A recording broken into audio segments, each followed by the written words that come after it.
These houseplants are an absolute nightmare, and if you ever see them in a plant store and are tempted to buy them, I'm just gonna say don't. Don't do it. Do not buy these plants. Walk away and don't look back, because these plants will literally ruin your life. Hi, hello, my name is Matt, and in today's video I want to share with you 5 plants that I think are a complete nightmare. Now, of course, if you love any of these plants or if you're having a great time growing them, honestly, I am very jealous, because I've had a miserable time growing these plants. Some of them I still have in my collection, I'm still trying to figure out, and some of them did move on to the afterlife. Rest in pieces. I'm gonna be talking about all of it today. We're gonna be discussing them. We're gonna be talking about why I think they're a nightmare. So I hope you will enjoy this video. Grab yourself a cozy cup of tea, because we're gonna be spilling lots of it today.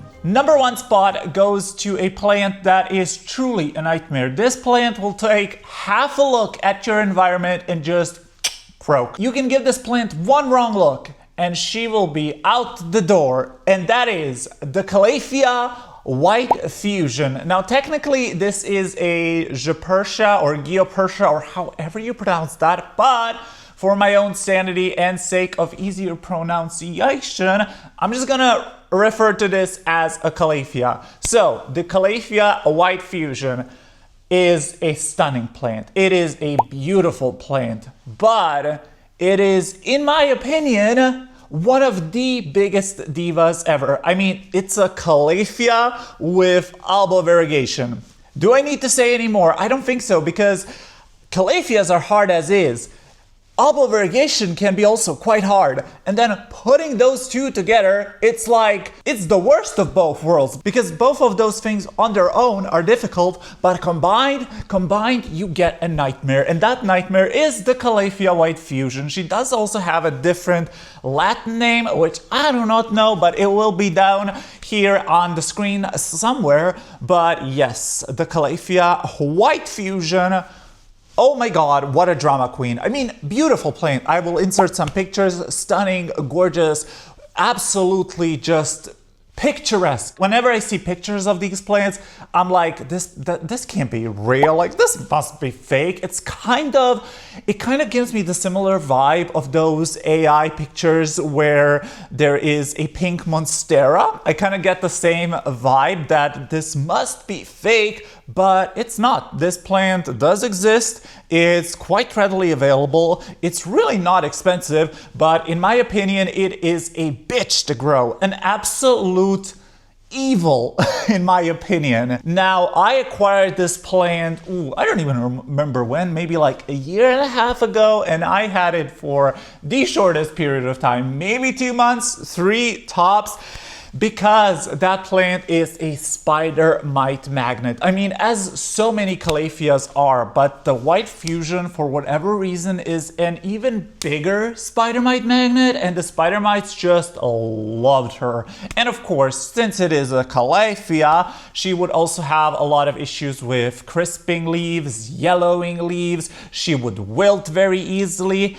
And on top of that, because it's elbow or white variegation, those parts of the leaf obviously do not contain any chlorophyll, which means even less energy for the plant, and those parts would also often brown, yellow, crisp up, and the whole plant just looked a mess. It just looks ugly, and I honestly have no idea how some people are growing these successfully, because I know there are. I know that there are a lot of people who manage to grow this plant successfully and make it look really beautiful, but unfortunately, I wasn't one of those people. Now, I will say, I would love to try again. Like, I think that's one of those plants that I would repurchase and try again, just because, well, first of all, I'm kind of a stubborn SOB, and I don't like to be defeated. I'm the type of person in a board game that needs to win. I'm just very competitive, and I love to win. So that's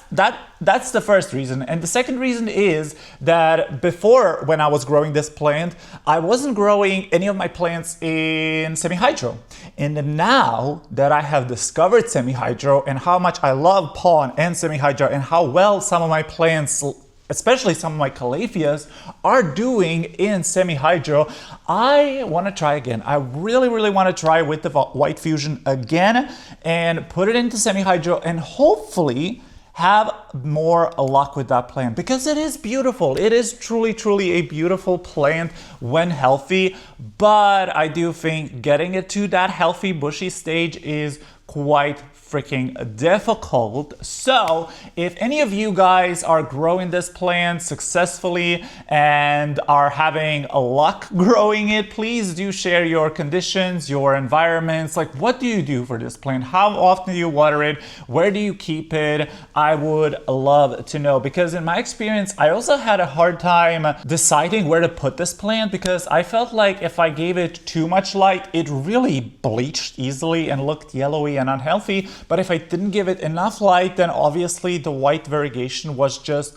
dying, and again, it didn't look nice and healthy. So I feel like the White Fusion is just one of those plants that you can't win with. At least I wasn't able to figure that plant out, and I really would like to try again. So if I find one in person, I might bite the bullet and buy it, but as it stands, and as of right now, I do think that that plant is a nightmare. And if you see it in a plant store, just run. Just run. Don't even look at it. I feel like that's one of those plants that even if you look at it the wrong way, it's just gonna die. So I would say avoid the White Fusion at all costs. Now, the next plant is actually a plant that I do have, and it's a plant that I really love, and I have kind of like an up and down relationship with that plant, because there were periods in time when I was owning this plant that this plant looked absolutely gorgeous, and then there were periods where this plant literally had no leaves, and that is my Schismatoglottis Wallichii, or as I like to lovingly call it, Waluigi. And if you don't know who Waluigi is, it's a character from the Super Mario universe. Anyway, the Schismatoglottis Wallichii. This is a diva. This is a true diva. And again, similar to the Calathea White Fusion, this thing gets attacked by spider mites so often. Like, if you love washing your plants, if you love watering your plants, and if you love high maintenance plants, this plant is perfect for you. This plant requires constant showers, waterings. It is such a thirsty plant. I have it in semi-hydro because I just could not keep up with the watering needs of this plant when I was growing it in soil. In soil, it was absolutely ridiculous. Like, I would have to water this even like every other day. That's how thirsty this plant was, and it is very dramatic when it's thirsty. Like, it will literally like droop completely. If you ever seen what a peace lily looks like when it's dry and it like starts drooping and looks very wilted, a similar thing happens to this plant, but this plant is even more dramatic. Like, it will literally just wilt. It will become nothingness, and by some miracle, once you water it, it does perk back up very fast. But I was very tired of it. I was very tired of it, and obviously spider mites love dry conditions. So when this thing would dry out, the spider mites would just they would just attack this plant so much, and I'm getting real tired of it. Okay, right now I'm growing this plant in isolation by itself. It's far away from the rest of my collection because I cannot have this thing next to other plants because it is constantly infested by spider mites. No matter what I do, no matter how much I treat this plant, no matter like, it always has spider mites. It always has spider mites. However, I will say that this is quite a fast grower. It's quite a fast grower, and I have beheaded this thing completely several times. It would always come back. I have experimented with this plant. I have grown it in different mediums. So I will say, overall, it is a resilient plant, but it is just one of those plants that is a nightmare. It's a lot to take care of. You need to be on top of it constantly. Lighting wise, again, it's kind of one of those plants that if you don't give it enough light, it's not going to size up. It's not going to give you these beautiful, gorgeous leaves. But if you give it too much light, it will definitely turn out like bleachy and yellow. And I feel like I might even be giving this one a bit too much light. Right now, it's living under 2 5-watt Barina lights, which shouldn't be too much, but I don't know. Like, I don't know where to put this plant for it to just have healthy, large leaves. I don't know. Right now, she is also blooming. I don't know if you'll be able to tell, but yes, she has a couple of blooms on her way, and I talk about it all the time, but I hate when my aroids bloom because it feels like the blooms just take up all the energy out of the plant. And I feel like whenever my aroids bloom, they just take such a long time to recover from the blooms and start growing again. And most of the time, once they do start growing again, the growth is very, very small and miserable. For example, my beautiful Alocasia frydek bloomed recently, and now she's just basically stuck in time. She gave me one like small leaf, and I'm just annoyed. I'm just honestly annoyed. So whenever my aroids bloom, I don't like it. I don't like it. Even though I assume that's a sign that they are doing fine and that they're healthy and happy, I'm just like, why are you blooming? Why are you blooming? I'm not gonna pollinate you. You're not gonna have SCX. So please, just stop it, okay? Just stop it. But yes, other than that, I do think this is a beautiful plant. Like, I think the leaf coloring, the little like stripes on it, they are very, very stunning, beautiful plants, have really, really cool bushy growth, but it is a lot, okay? It's a lot, Robin, it's a lot, and it's a lot to take care of. So again, if you see these in a store and you're thinking to yourself, oh, that's a beautiful plant, it is, but please walk away. Just walk away. Just walk away. Trust me and thank me later. But yes, this is the Schismata glottis Wallichii. Waluigi. Next up is gonna be another plant that unfortunately is no longer with us. Rest in pepperonis. That is gonna be the Phematophyllum Xanadu. And honestly, I think I could add pretty much every Phematophyllum or Phematophyllum, however you pronounce that again, on this list because they are a lot. They are a lot. They are a beautiful plant, a little bit boring in my opinion because usually they're just green. So in my opinion, they're just a little bit boring. Their leaves are very, very paper thin. They take up a lot of space, like a lot of space. And in some ways that can be really, really good because obviously a big statement plant can be really gorgeous and add a lot to a space. But on the other hand, large plants are a big, big commitment. First of all, they're a big space commitment. And second of all, they are a big maintenance commitment. And my biggest gripe with Phematophyllums, whatever you want to call them, is thrips.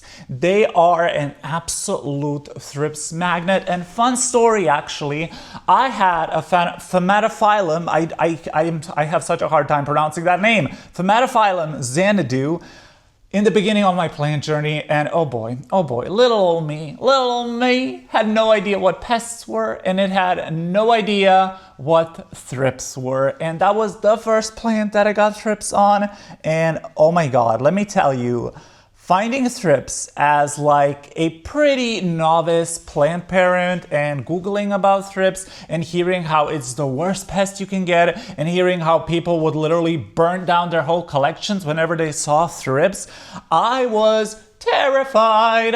I was absolutely terrified. I was so scared. I was like, what do I do? Like, I'm seeing all of these like white larvae everywhere. I was crying. I was having a panic attack. I was like, this is awful. And lo and behold, I just chucked that plant outside. I was like, I'm not dealing with this. I'm really not. I put it on my balcony and I was like, Lord have mercy on you. You're on your own. Survival of the fittest.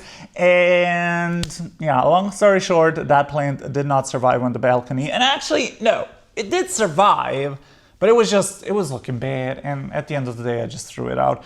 But back to the thrips thing, I will say, because there is this misconception that thrips are the worst pest you can get, and whenever you Google like how to deal with thrips, the comments are always so negative, and everybody says how they are so horrible and how it's so hard to get rid of them. And I just want to say that if you're dealing with thrips, relax, okay? It's really, really not that horrible. I've had thrips for at least 2 years now. I constantly find them in my collection. For example, my monsteras always have thrips on them. Like, I can guarantee if I took a good look, at least one of my monsteras would have a thrip or two on them, and it's fine. They are fine. As long as you keep on top of it, try to shower your plants regularly, give them regular treatments, you will be fine. Thrips are only really deadly when you let them get out of control and when they really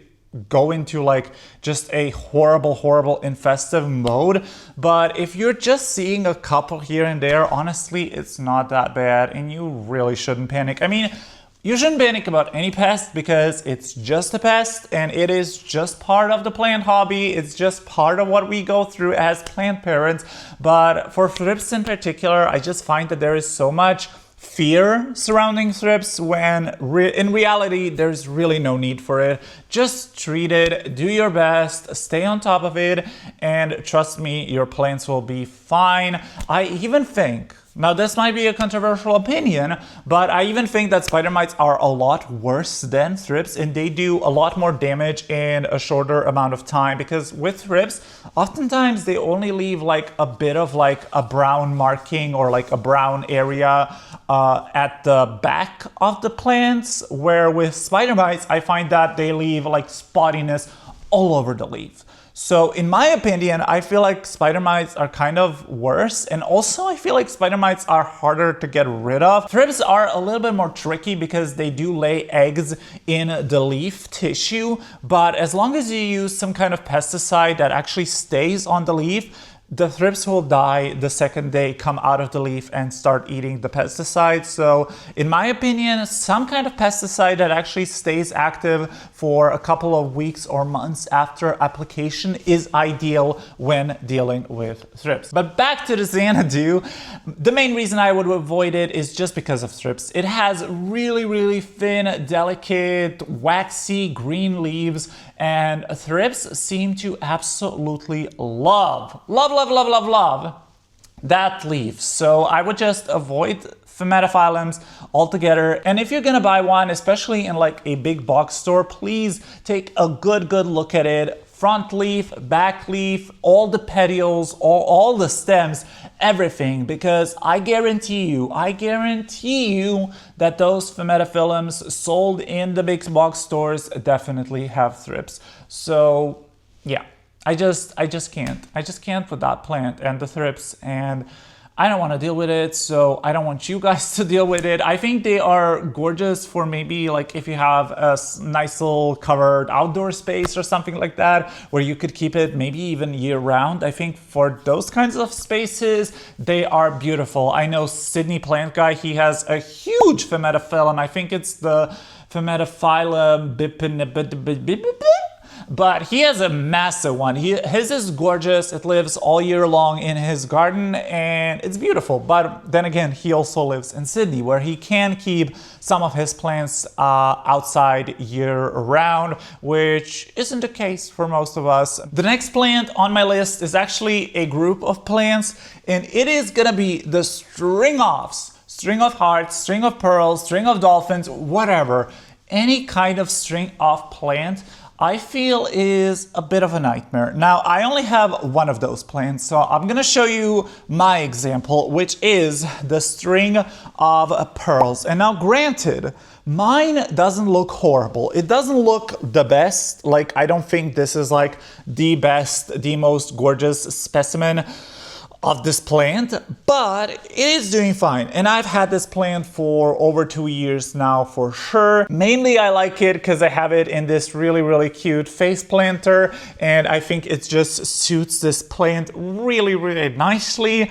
But I will say the string offs are an absolute nightmare. They're not necessarily a nightmare when it comes to their care. Like, their care is pretty straightforward. They are usually more succulenty. They don't mind drying out. They do require a lot of sun, and we'll get to that later. But for me, the issue that I have with string offs is just their growth pattern and how they will just get tangled. This is just gonna turn into a tangled absolute mess. No matter how hard you try, no matter what you do, eventually you will fall off, you will forget about this plant, and then when you get back to this plant, you will notice that it is all entangled into itself and it's just a mess. So honestly, for me, string offs are kind of a red flag. I'm not gonna lie to you. They are quite cheap, they are readily available, which is great.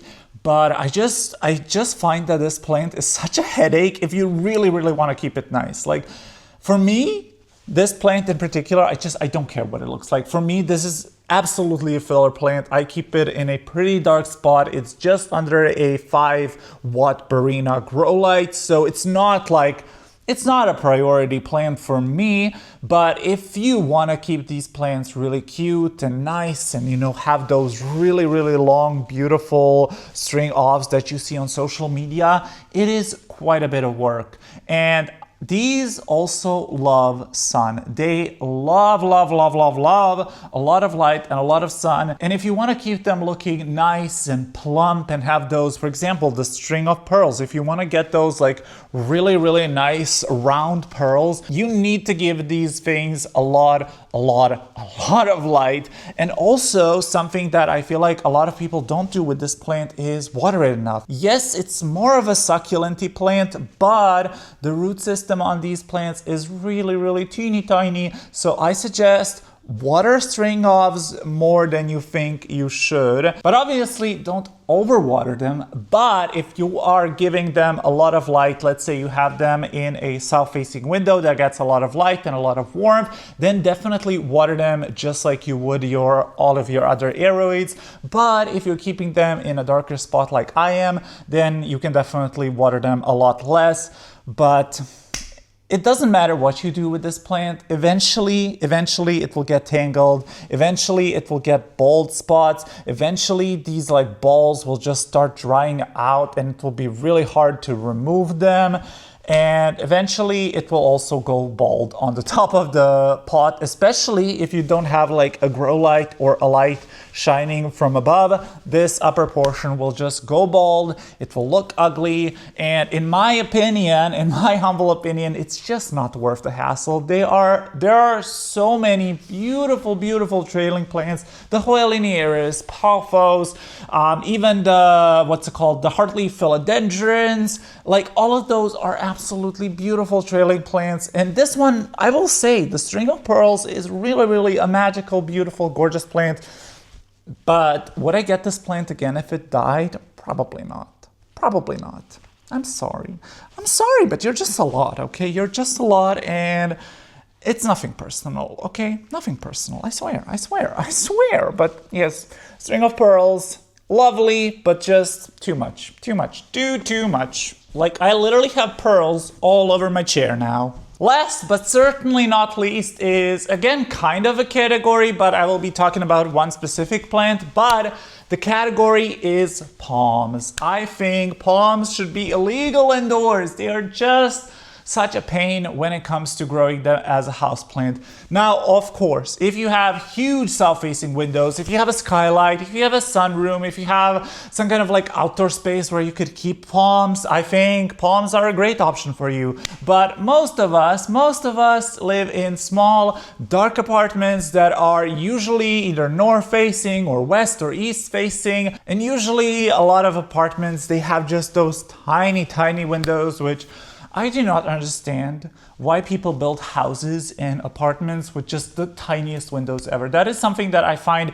so wild. And whenever I go on like walks and see like newly built apartment buildings or houses, I'm just like, damn, what a missed opportunity to have just so much light and just windows everywhere. I mean, if I was building a house from scratch, like, bitch, I would literally be living in a greenhouse. I swear to God. Anyway, palms. And I want to talk about the Kentia palm specifically because that is the only palm I have experience with. I also have experience with the parlor palm, but that's a whole nother story. But I want to talk about the Kentia palm because, oh, the Kentia palm. So, backstory on my Kentia palm, which isn't really mine because my friend bought this Kentia palm. It was looking stunning, beautiful, gorgeous, growing for her quite well. She had it in her apartment in front of like a large window. Beautiful, stunning, everything was amazing. And then all of a sudden it just started losing frond after frond and going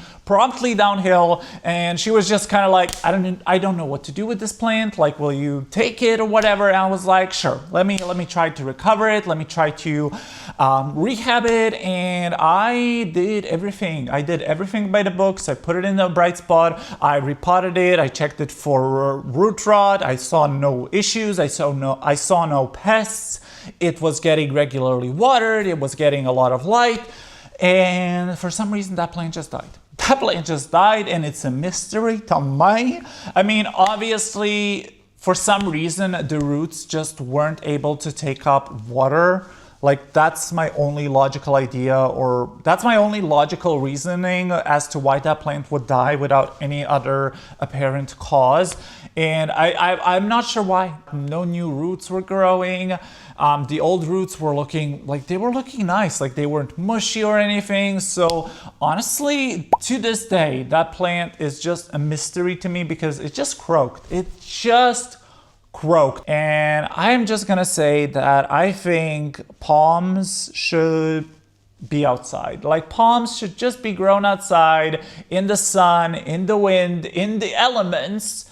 And I don't think they are a right fit for our dark homes. Now, again, if you are blessed with a lot of light and if you are growing palms successfully indoors, I'm very jealous of you, but I don't think I could grow a palm. And honestly, as much as I would love to have certain palms in my house, I just know that they wouldn't do well. So I'm not gonna even bother with them. And I would honestly advise you the same. There are so many beautiful plants that do amazingly in our home environments that are a bit darker, a bit drier, and I think palms just aren't one of those plants. So I would steer clear of palms. And also, palms indoors are very, very prone to issues like spider mites, and they are quite slow growers even if they are living in good conditions. And maybe it would fare better if you bought the plant like smaller and had it like grow up in your environment the whole time.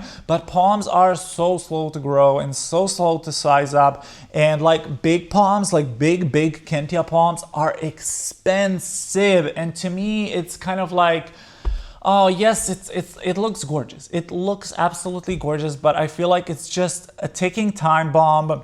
I think it's just a matter of time before that plant absolutely dies.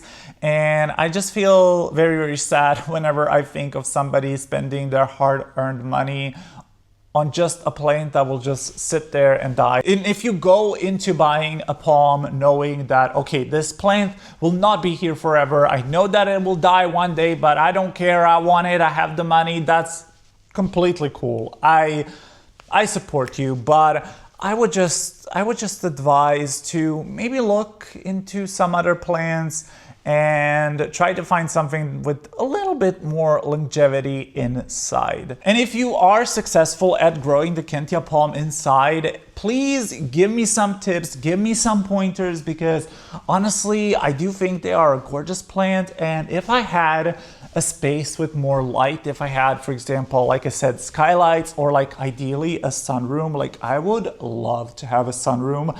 I always, you know how as plant parents, I'm sure we all do this, but we always kind of fantasize about our ideal plant room setups. And honestly, if I could have like a sunroof or a sunroom that's just like completely engulfed with like windows, mwah, that would be so stunning. And I would love to have a palm in a space like that. But right now, where I'm living at, where I have to rely a lot on grow lights to even grow like some of these plants that usually live in darker spots outside, I think palms are just not meant for me and my environment.